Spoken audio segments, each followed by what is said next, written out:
누, 누구세요? 뭘 원하는 거예요? 명희가 식칼을 든 채 벽에 기대어 떨고 있다. 눈물이 핑 돈다. 더욱 격렬해지는 문 두드림. 제발 그만해 주세요.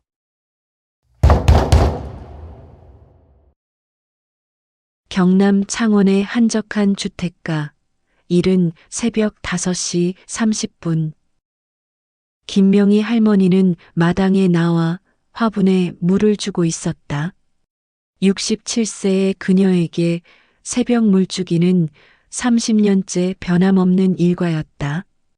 봄꽃들이 막 피어나려는 3월, 찬 공기가 볼을 스쳤다. 할머님, 갑작스런 외침에 명희가 고개를 돌렸다. 아파트 경비원 최도연이 숨을 헐떡이며 달려오고 있었다. 평소 침착하던 그의 얼굴에 긴장감이 역력했다. 무슨 일이에요? 이렇게 일찍부터. 할머니, 제발 오늘은 절대 문 열지 마세요. 도연의 목소리는 떨리고 있었다. 누가 와도 어떤 핑계를 대도 절대로요.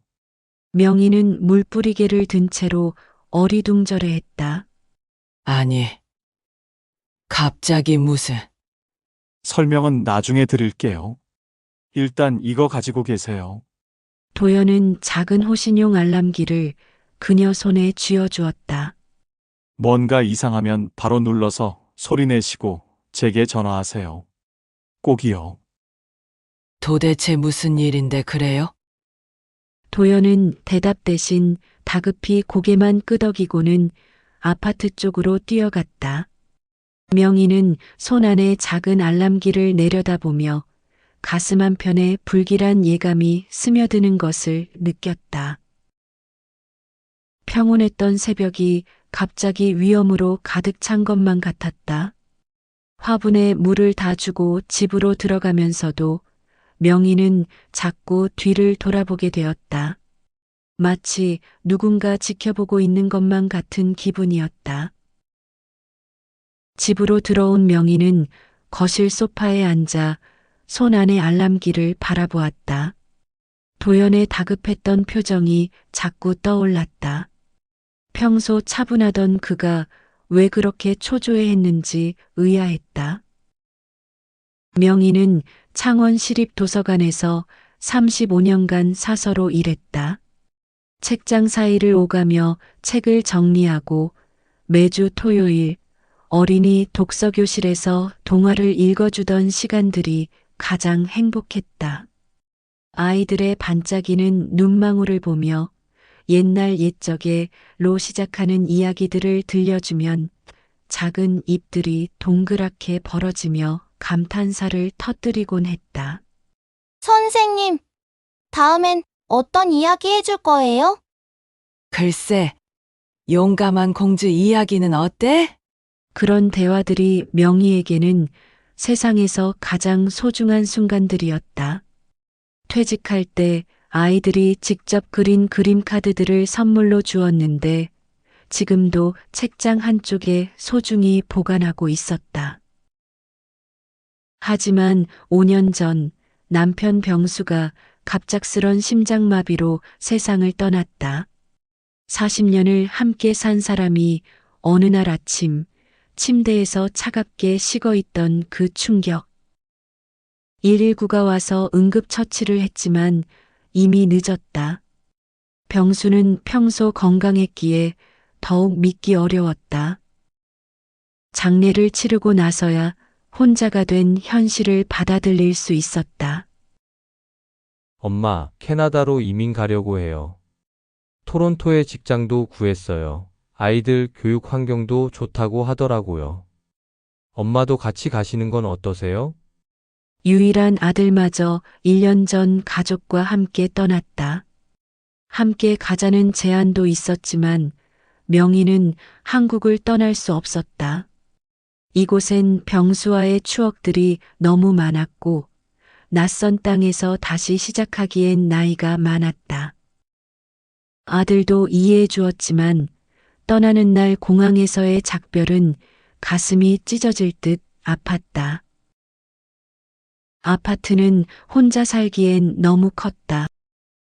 병수가 좋아하던 안락이자 함께 고른 식탁, 아들이 어렸을 때 붙인 키재기 자국들. 모든 것이 추억을 불러일으켰고 저녁마다 찾아오는 적막은 견디기 힘들었다. TV 소리만이 집안을 채우는 유일한 소음이었다. 그런 명희에게 유일한 위안은 아침마다 마주치는 경비원 도연이었다. 30대 중반의 그는 언제나 정중한 인사를 건네며 무거운 장바구니를 대신 들어주기도 했다. 밤늦게 도서관 봉사활동을 마치고 돌아올 때면 멀리서나마 안전하게 집에 들어가는지 지켜봐 주기도 했다. 오늘도 일찍 나가시네요, 할머니. 도서관 봉사활동 있어서요. 아이들이 기다리거든요. 네, 조심히 다녀오세요. 요즘 날씨가 쌀쌀하니까 감기 조심하시고요.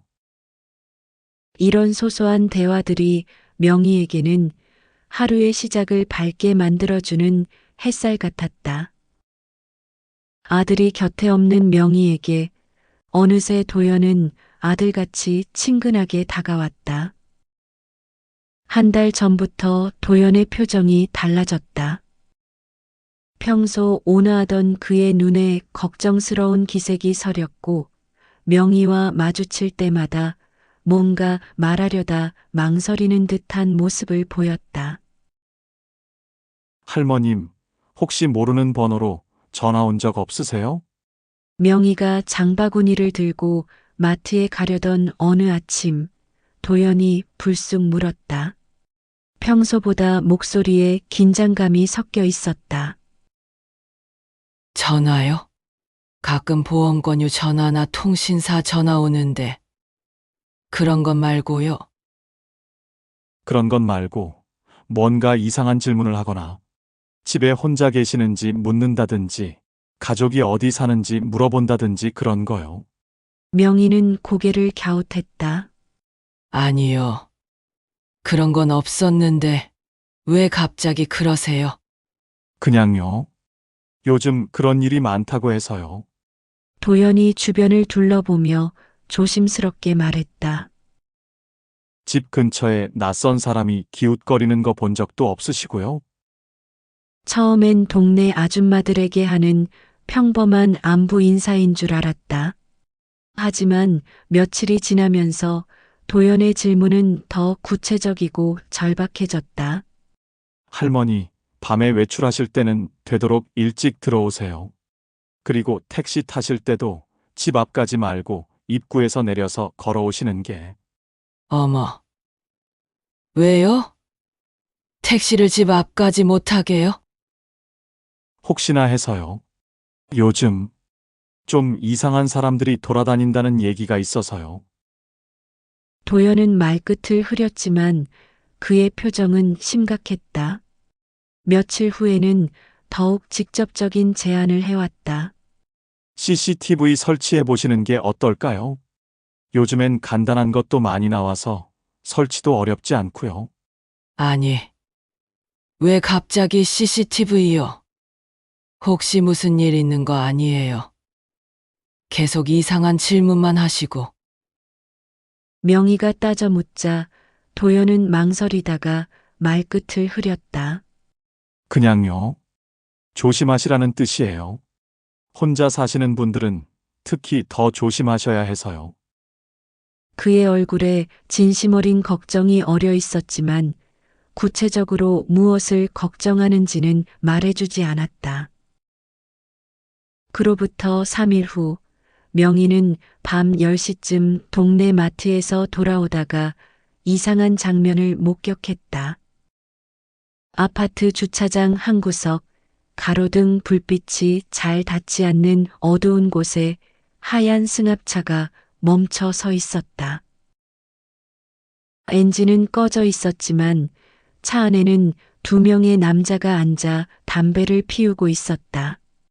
이상했다.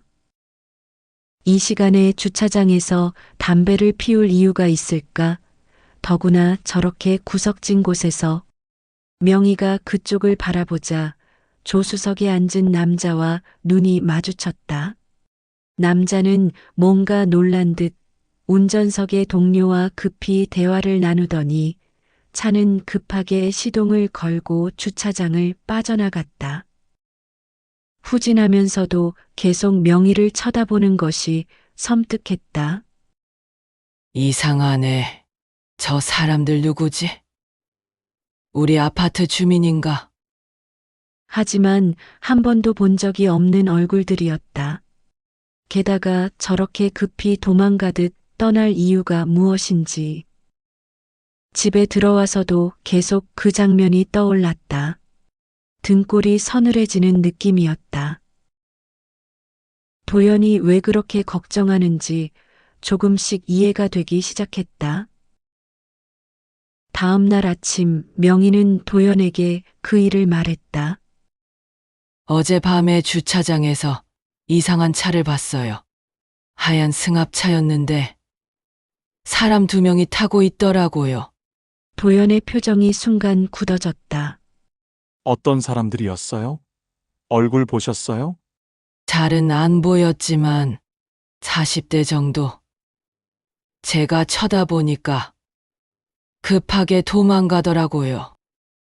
할머님, 도연이 진지한 표정으로 말했다. 앞으로 밤늦게 외출하지 마세요. 그리고 이상한 일 있으면 바로 저한테 연락하시고요.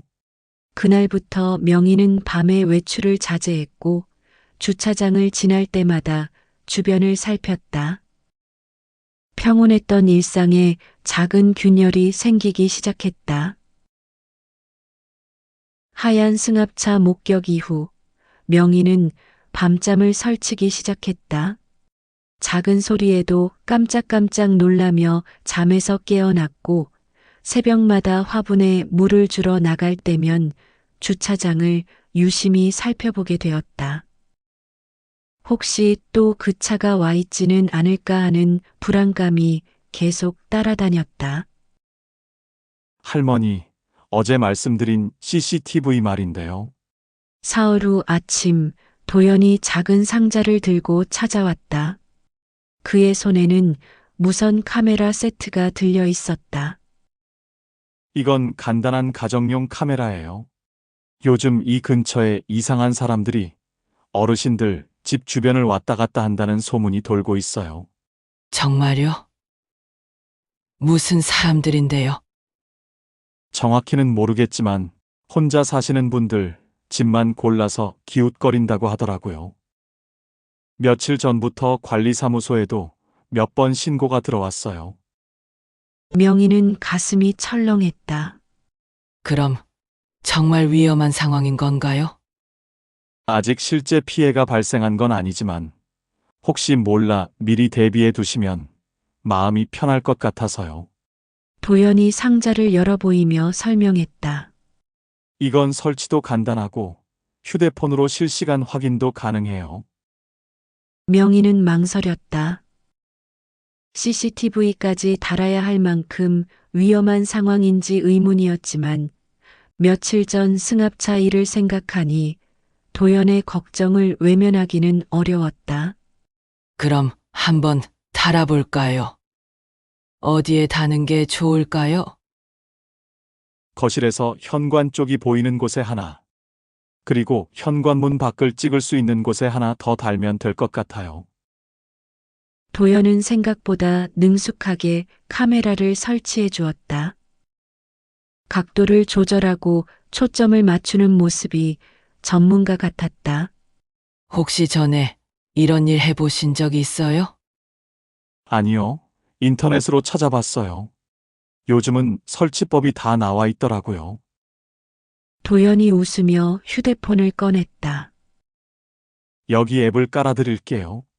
이걸로 언제든지 실시간 영상을 볼 수 있어요. 설치가 끝나자 도연은 사용법을 친절히 알려주었다. 화면을 확대하는 법, 녹화하는 법, 심지어 움직임이 감지되면 자동으로 알림이 오는 기능까지. 혹시 모르니까 밤에도 가끔 확인해 보세요. 이상한 사람 보이면 바로 저한테 연락하시고 급하면 112에 신고하세요. 고마워요. 이런 것까지. 괜찮아요. 그런데 할머니, 진짜 조심하세요. 특히 밤에는 혼자 밖에 나가지 마시고 모르는 사람이 찾아오면 절대 문 열지 마세요. 그날 밤 11시경 명희는 잠들기 전 휴대폰으로 CCTV 영상을 확인했다. 현관 앞 복도는 조용했고 거실도 평온했다. 신기하게도 선명한 화질로 모든 게 다 보였다. 안도의 한숨을 쉬며 휴대폰을 침대 옆에 두고 눈을 감았다. 새벽 2시 10분 희미한 소리에 잠이 깼다. 뭔가 발소리 같았는데 복도에서 나는 것 같았다. 꿈이었을까? 하지만 가슴이 두근거렸다. 다시 휴대폰을 켜서 CCTV 화면을 확인했다. 그 순간 명희의 심장이 쿵쾅거리기 시작했다. 현관문 앞에 검은 모자를 쓴 남자가 서 있었다. 키가 크고 건장한 체격이었다.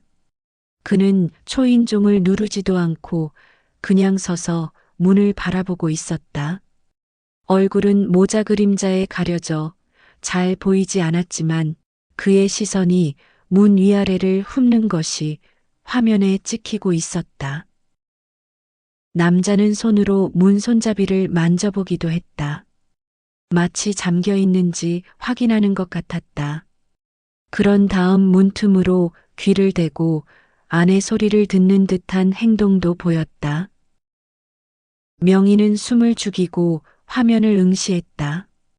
온몸이 얼어붙는 것 같았다. 혹시 남자가 문을 억지로 열려고 하면 어떻게 하지? 5분 정도 서 있던 남자는 갑자기 고개를 돌리더니 복도 끝으로 사라졌다. 아마 다른 집들도 살펴보는 것 같았다.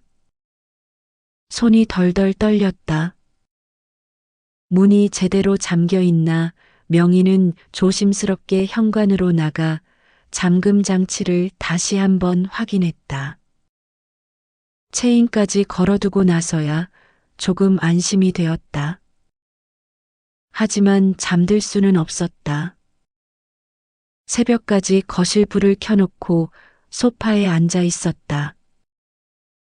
휴대폰 화면을 계속 확인하면서 혹시 또 누군가 나타나지는 않을까 불안에 떨었다. 도연의 걱정이 현실이 되어가고 있었다. 다음 날 아침 명희는 새벽에 물을 주러 나가지 못했다.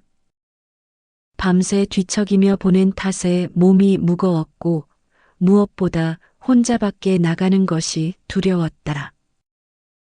혹시 어젯밤 그 남자가 어디서 지켜보고 있지는 않을까 하는 생각에 현관문 밖으로 나갈 엄두가 나지 않았다.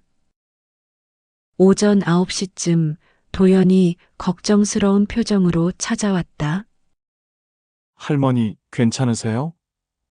평소 같으면 벌써 화분에 물 주고 계실 시간인데 혹시 몸이 아프신가 해서요.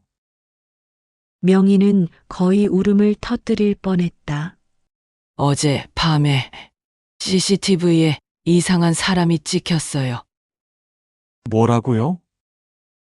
명희는 떨리는 손으로 휴대폰을 꺼내 저장된 영상을 보여주었다. 도연의 얼굴이 점점 굳어졌다.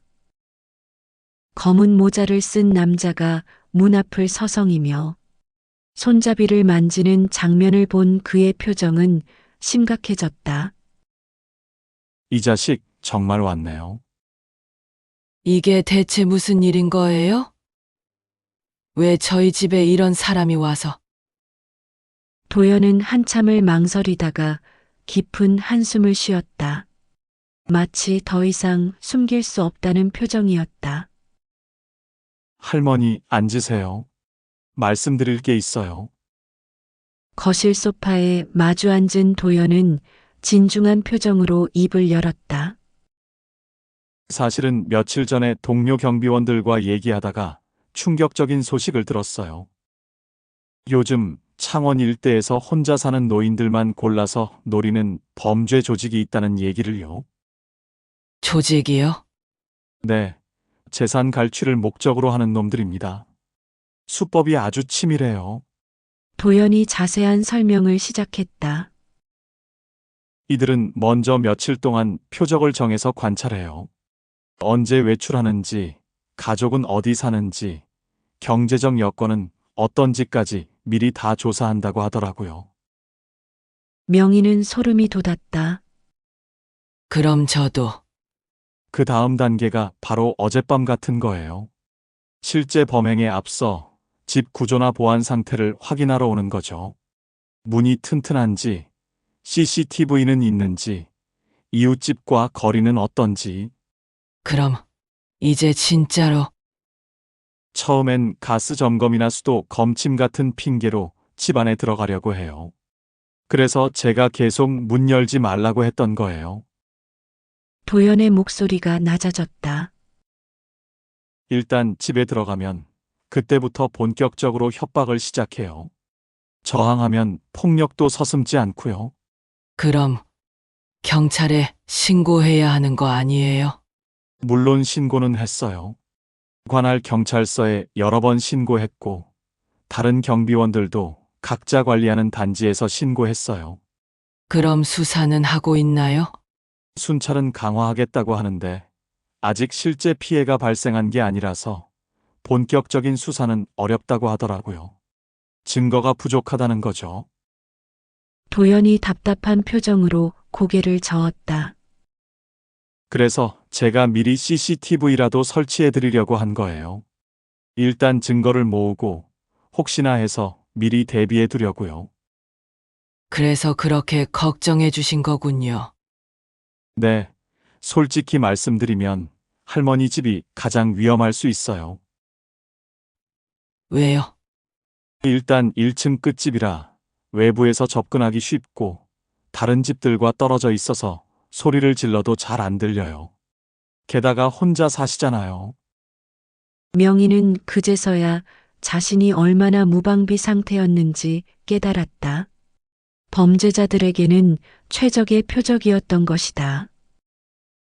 앞으로 어떻게 해야 해요? 일단 절대 모르는 사람이 찾아오면 문 열지 마세요. 진짜 가스회사나 관리사무소 직원이라면 미리 공지를 하거나 저한테 연락이 올 거예요. 알겠어요. 그리고 혹시나 해서 이것도 드릴게요. 도연이 호루라기 하나를 더 꺼내 주었다. 알람기 말고 이것도 항상 가지고 계세요. 정말 위급하면 이걸로 큰 소리를 내세요. 명희는 그날부터 생활 패턴을 완전히 바꿨다. 외출은 도연이 근무하는 오전 시간에만 하고 모르는 번호로 오는 전화는 일절 받지 않았다. 저녁엔 커튼을 모두 치고 밤마다 CCTV를 확인하며 잠들었다. 평온했던 일상이 조심스러운 경계로 바뀌어 가고 있었다. 며칠 후 밤 8시. 명희는 거실 소파에 앉아 오랜만에 책을 읽으려 했다. 퇴직 전 아이들에게 읽어주던 동화책이었다. 하지만 집중이 되지 않았다. 며칠째 계속되는 긴장감 때문에 글자들이 눈에 들어오지 않았다. 자꾸 현관 쪽에서 소리가 나는 것 같아 귀를 기울이게 되었다. 바람에 문이 흔들리는 소리인지 아니면 정말 누군가 밖에서 움직이는 소리인지 구분이 안 됐다. 휴대폰으로 CCTV를 확인했다. 복도는 조용했다. 아무도 없었다. 괜한 신경 과민인 것 같아 다시 책을 펼쳤지만 마음이 계속 불안했다. 도연이 말했던 범죄 조직의 치밀한 수법들이 머릿속에서 맴돌았다. 9시쯤 되니 밖이 완전히 어두워졌다. 명희는 도연이 얘기한 대로 모든 커튼을 쳤다. 혹시 밖에서 집안을 들여다보는 사람이 있을지도 모른다는 생각이 들었다. 10시쯤 목이 말라 물을 마시려고 부엌에 갔다가 습관적으로 창문 밖을 내다보았다. 그 순간 명희의 손에서 컵이 떨어질 뻔했다. 다시 그 하얀 승합차가 와 있었다. 이번에는 며칠 전처럼 주차장 구석이 아니라 아파트동 입구에 바짝 붙어서 서 있었다. 마치 특정층, 특정 집을 감시하기 위한 최적의 위치 같았다. 차 안에는 역시 2명의 남자가 앉아 있었고 그들의 시선은 명확히 1층 쪽, 그것도 명희가 사는 방향을 향하고 있었다. 이번엔 담배도 피우지 않고 그냥 앉아서 지켜보고 있었다. 심장이 쿵쾅거렸다. 저들이 정말 자신을 노리고 있다는 확신이 들었다. 급히 도연에게 전화를 걸었다. 여보세요. 지금 우리 집 앞에 또 그 하얀 차가 와 있어요. 네. 지금 몇 시인가요? 10시 좀 넘었어요.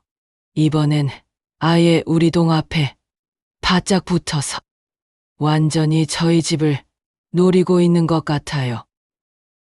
전화기 너머로 도연이 숨을 고르는 소리가 들렸다. 뭔가 심각하게 받아들이는 것 같았다. 할머니, 지금 당장 모든 문과 창문 잠금 장치를 확인하세요. 그리고 커튼 다 쳐놓으시고 불도 너무 밝지 않게 줄이세요. 네. 알겠어요. 명희는 전화를 받으면서도 부엌 창문으로 계속 차를 지켜봤다. 2 남자 중 1명이 차에서 내렸다. 키가 크고 건장한 체격이었다. 어젯밤 CCTV에 찍힌 그 남자와 같은 사람인 것 같았다.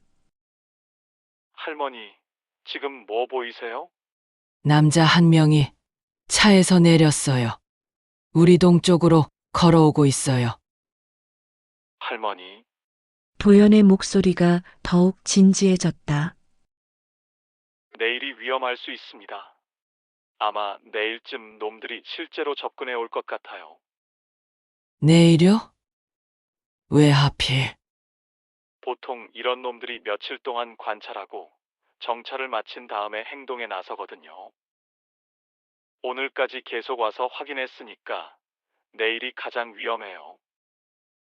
명희는 다리에 힘이 빠지는 것을 느꼈다. 창밖을 보니 남자가 아파트동 입구에서 서성이며 각 층을 올려다보고 있었다. 그럼 어떻게 해야 해요? 일단 내일은 절대 혼자 계시지 마세요.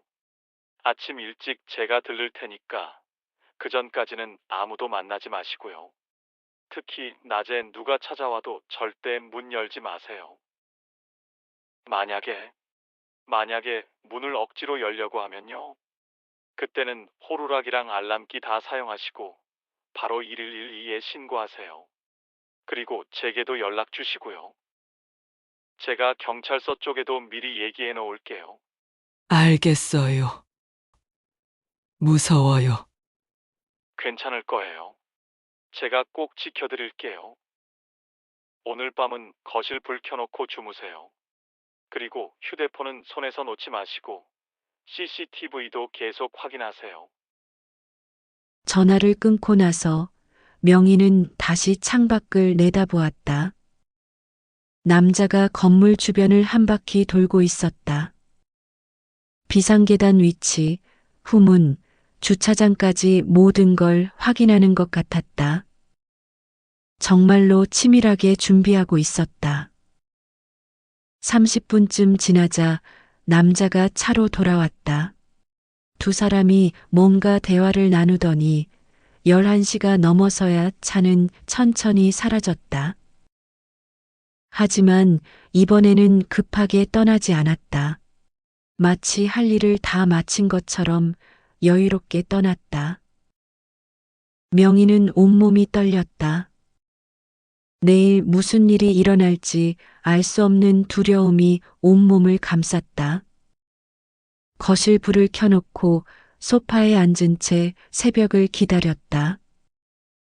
휴대폰을 꽉 쥐고 CCTV 화면을 몇 분마다 확인하면서 말이다. 창밖으로 보이는 어둠 속에서 언제 다시 누군가 나타날지 모른다는 생각에 잠시도 긴장을 늦출 수 없었다. 도연이 오기까지 버텨야 했다. 다음 날 오전 10시 30분. 명희는 새벽부터 거실 소파에서 뒤척이며 도연을 기다리고 있었다. 아침 일찍 들르겠다던 그가 나타나지 않아 불안감이 커져갔다. 딩동. 초인종 소리에 명희의 심장이 쿵쾅거렸다. 도연이 온 것일까 급히 인터폰을 확인했다. 화면에는 낯선 사내가 서 있었다. 40대 정도로 보이는 남자는 작업복을 입고 있었고 손에는 검사 도구 같은 것을 들고 있었다. 가스 안전 점검 왔습니다. 목소리는 거칠고 무뚝뚝했다. 하지만 뭔가 어색한 구석이 있었다. 신분증 보여주세요. 명희가 인터폰 너머로 말했다. 아, 네. 차에 두고 왔습니다. 금방 가져올게요. 남자는 계단을 내려가는 척했다. 명희는 CCTV 화면을 통해 그의 모습을 지켜봤다. 하지만 이상했다.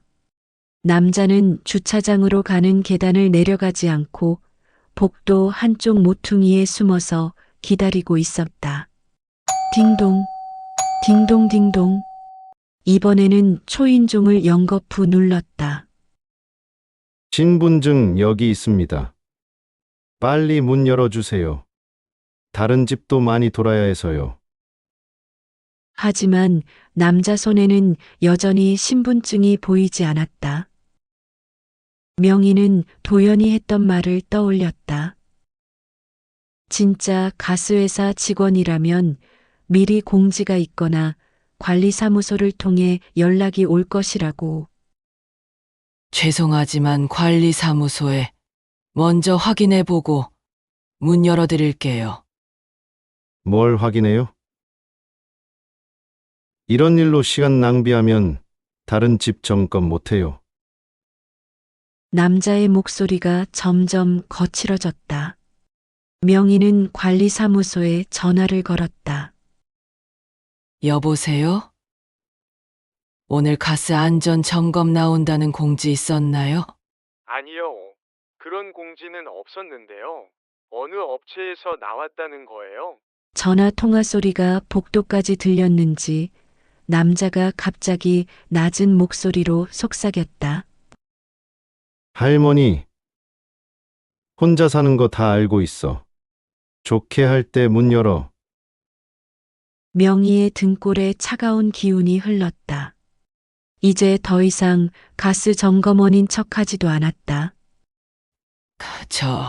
저 지금 가족한테 연락해서 가족. 캐나다에 있는 아들 말이야? 명희는 숨이 턱 막혔다. 어떻게 그런 사실을 알고 있는 것인지. 쿵, 쾅. 갑자기 문이 거칠게 흔들렸다. 남자가 문을 발로 차고 있는 것이었다. 안 열면 후회할 거야. 어차피 우리는 들어갈 방법 다 알고 있어. 고함 소리가 복도에 메아리 쳤다. 명희는 다리가 후들거려 제대로 서 있을 수 없었다. 도연이 준 호신용 알람기를 손에 꼭 쥐었다. CCTV 화면에는 남자가 계속 문을 발로 차면서 욕설을 퍼붓는 모습이 찍히고 있었다. 그의 얼굴이 분노로 일그러져 있었다. 누가 좀 도와주세요. 명희의 눈에 눈물이 맺혔다. 도연은 왜 아직 오지 않는 것인지 그럼 이제 진짜 시작해볼까? 남자의 목소리가 완전히 바뀌었다. 그의 본성이 드러나기 시작했다. 갑작스러운 충격에 현관문이 크게 흔들렸다. 명희는 깜짝 놀라 뒤로 몇 걸음 물러섰다. 남자가 다시 문을 발로 차기 시작한 것이다. 쿵, 쾅, 쿵. 안 열면 정말 후회할 거야. 우리가 누군지 알아? 남자의 고함 소리가 복도에 울려 퍼졌다. 이 동네 혼자 사는 할머니들 몇 명이나 우리 손 거쳤는지 알아? 명희의 온몸이 떨렸다. 심장이 터질 듯 빨리 뛰었고 숨이 가빠왔다. 하지만 그녀는 정신을 잃지 않으려 애썼다. 부엌으로 뛰어가서 서랍에서 가장 큰 식칼을 꺼내 들었다. 떨리는 손으로 도연이 준 호신용 알람기도 꽉 움켜쥐었다. CCTV 화면을 보니 이 남자 말고도 또 다른 사람이 계단 아래쪽에서 망을 보고 있는 것 같았다. 조직적으로 움직이고 있는 것이었다.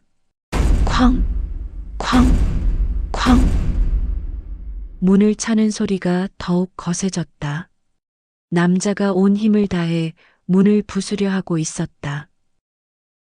다행히 현관문은 튼튼한 철문이었지만 경첩 부분에서 삐걱거리는 소리가 들려왔다. 할머니, 우리도 참을성에 한계가 있어. 그냥 문 열고 우리 얘기나 들어봐. 돈 좀 빌려달라는 것도 아니고 보험 하나만 가입하면 되는 거야.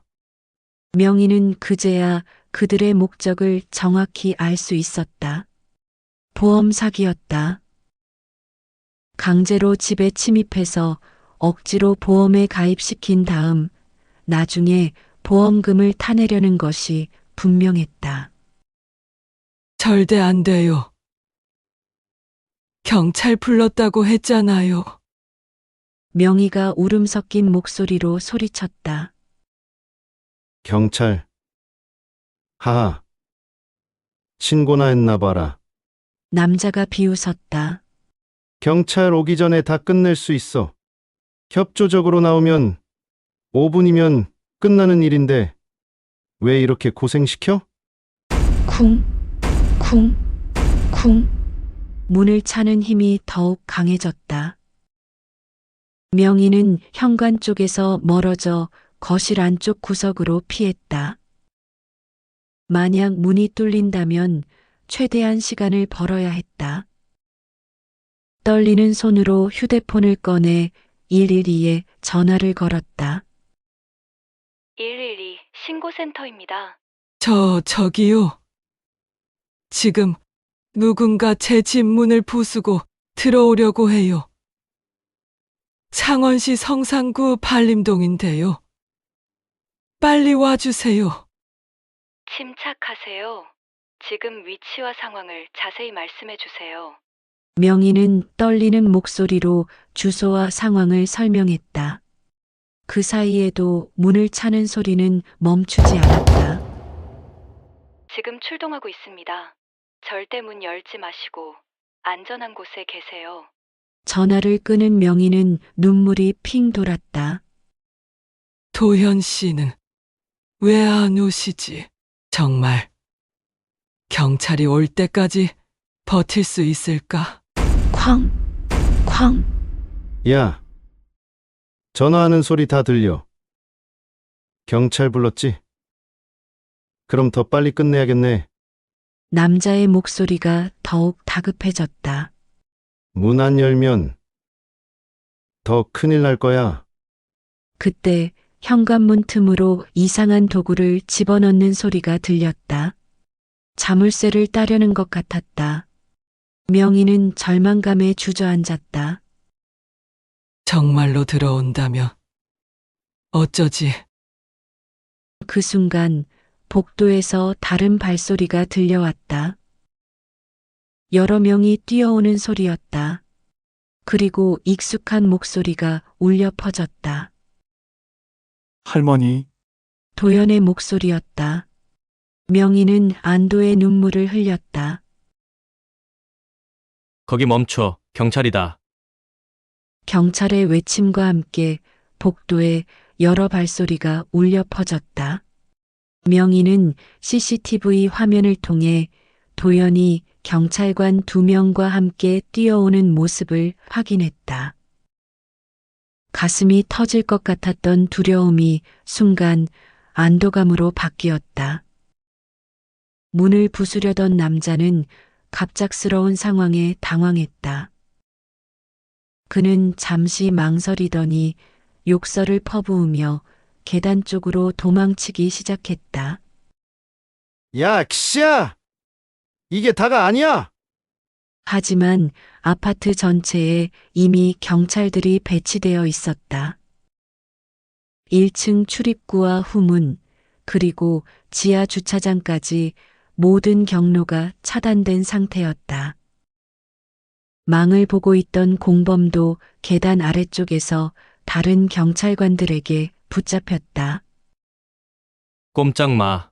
도연과 함께 온 경찰관이 도망치던 남자를 재빠르게 제압했다. 남자는 계단에서 넘어지며 손목에 수갑이 채워졌다. 야, 놔! 우리가 뭘 했다고? 남자가 발버둥 쳤지만 소용없었다. 주거침 인미수. 협박 사기 미수. 할 말 있으면 서에서 하세요. 경찰관이 차분하게 말했다. 도연은 급하게 명희의 현관문 앞으로 달려왔다. 할머니 괜찮으세요? 문 여세요. 이제 안전해졌어요. 명희는 여전히 떨리는 손으로 문고리를 잡았다. 하지만 쉽게 열리지 않았다. 너무 무서웠던 탓에 온몸에 힘이 빠져 있었다. 할머니, 이제 정말 괜찮아요. 제가 도현이에요. 경찰관들도 같이 있어요. 도연의 다정한 목소리에 명희는 겨우 문을 열었다. 문이 열리자마자 그녀는 주저앉아 버렸다. 다리에 힘이 하나도 남아있지 않았다.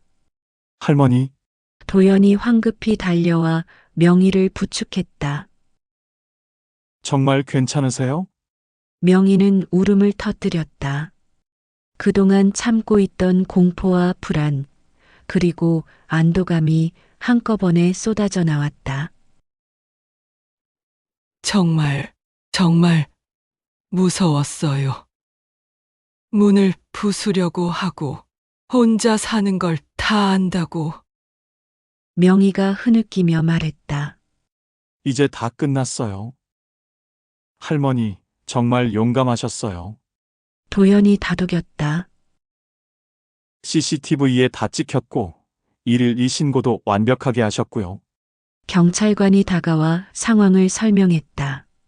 저희가 며칠 전부터 이 일대를 수사하고 있었습니다. 최근 혼자 사시는 어르신들을 상대로 한 보험 사기 사건이 연속으로 발생했거든요. 도연 씨가 제보해 주신 덕분에 미리 준비할 수 있었습니다. 명희는 도연을 바라보았다. 그럼 처음부터 알고 계셨던 거예요?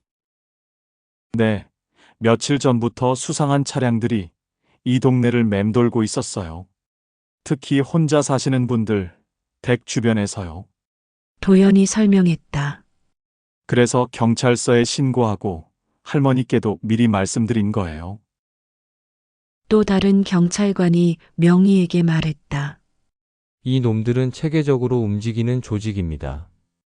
먼저 타겟을 정하고 며칠 동안 관찰한 다음 적절한 시기에 접근해서 강제로 보험에 가입시키는 방식이에요. 가입 후엔 고의로 사고를 내서 보험금을 타내려 했을 겁니다. 명희는 소름이 돋았다. 그럼 진짜 위험한 상황이었던 거네요. 맞습니다. 다른 피해자들은 협박에 못 이겨 보험에 가입했다가 큰 피해를 봤어요. 어르신은 끝까지 문을 열지 않으셔서 큰 사고를 막을 수 있었습니다. 명희는 도연의 손을 꽉 붙잡았다.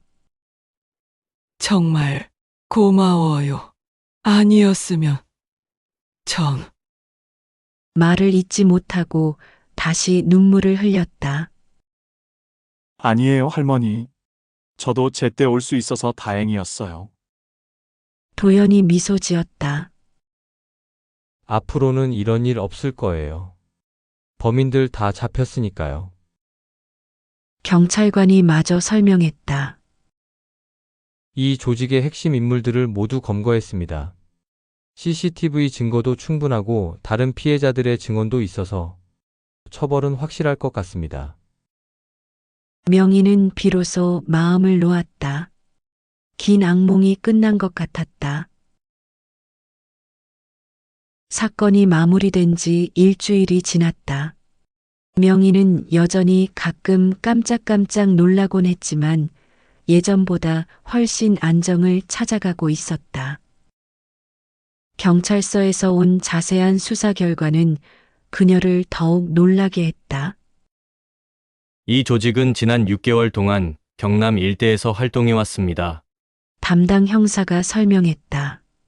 주로 70세 이상의 독거노인을 타겟으로 삼아 가스점검원이나 보험 설계사로 위장해 접근했죠. 수법은 체계적이었다. 먼저 며칠간 대상자의 생활 패턴을 관찰하고 가족 관계와 경제 상황까지 파악한 다음 접근했다. 협박과 회유를 병행하며 억지로 보험에 가입시킨 후 고의 사고를 유발해 보험금을 챙기는 방식이었다. 지금까지 피해자가 총 15명입니다. 어르신께서 처음으로 끝까지 저항하신 분이에요. 형사가 덧붙였다.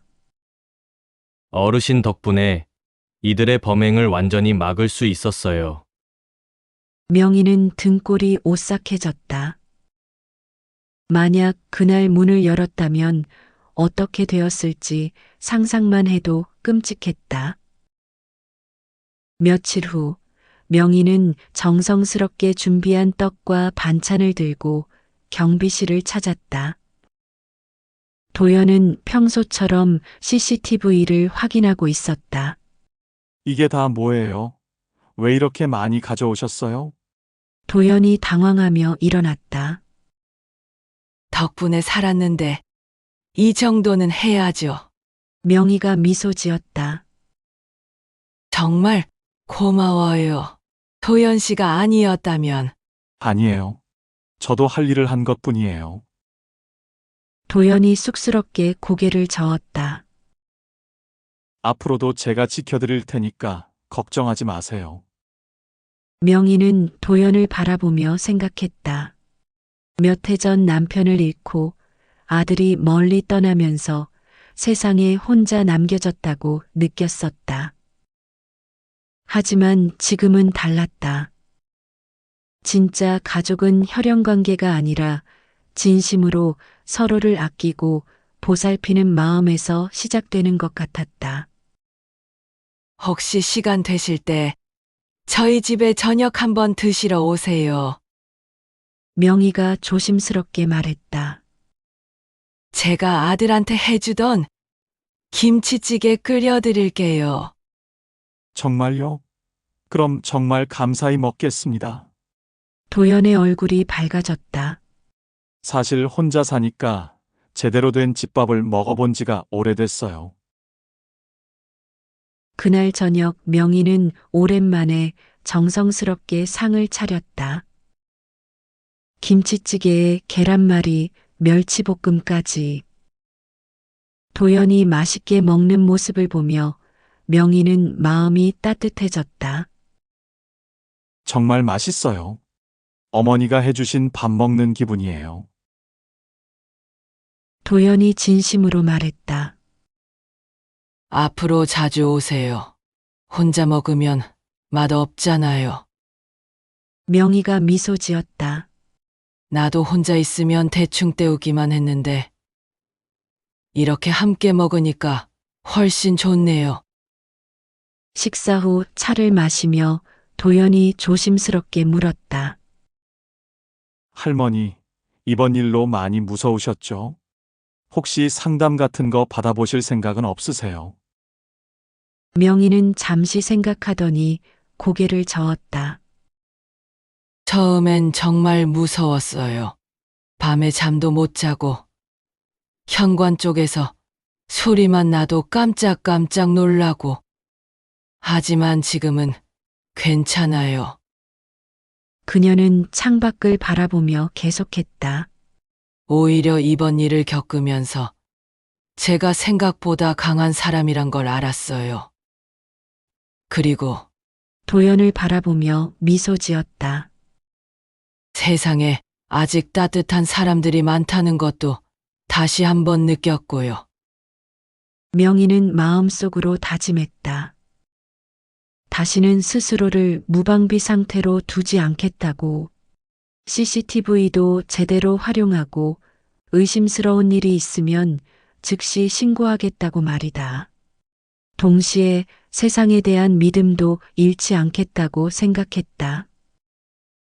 도연 씨는 저에게 이제 진짜 아들 같아요. 명희가 진심으로 말했다. 캐나다에 있는 제 아들보다 더 든든해요. 도연은 감동받은 듯 잠시 말을 잇지 못했다. 저야말로 할머니 같은 분을 만나서 정말 행복합니다.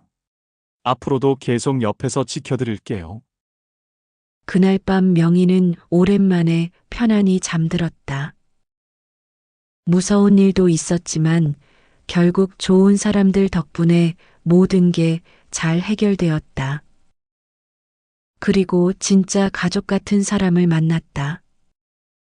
내일 아침에도 도연이 인사를 건넬 것이고 그녀는 웃으며 대답할 것이다. 그것만으로도 충분히 행복한 하루가 될 것 같다. 오늘 들은 이야기 어떠셨나요? 여러분도 혹시 비슷한 상황이시다면 혼자 끙끙 앓지 마시고 전문가의 도움을 받으세요. 그리고 무엇보다 여러분 자신을 소중히 여기시길 바랍니다. 이런 생생한 이야기가 도움이 되셨다면 구독과 좋아요 버튼을 눌러주세요. 댓글로 여러분의 생각도 들려주시고요. 더 많은 분들이 들으실 수 있게 공유도 부탁드려요. 앞으로도 더 많은 감동적인 이야기로 찾아뵙겠습니다. 감사합니다.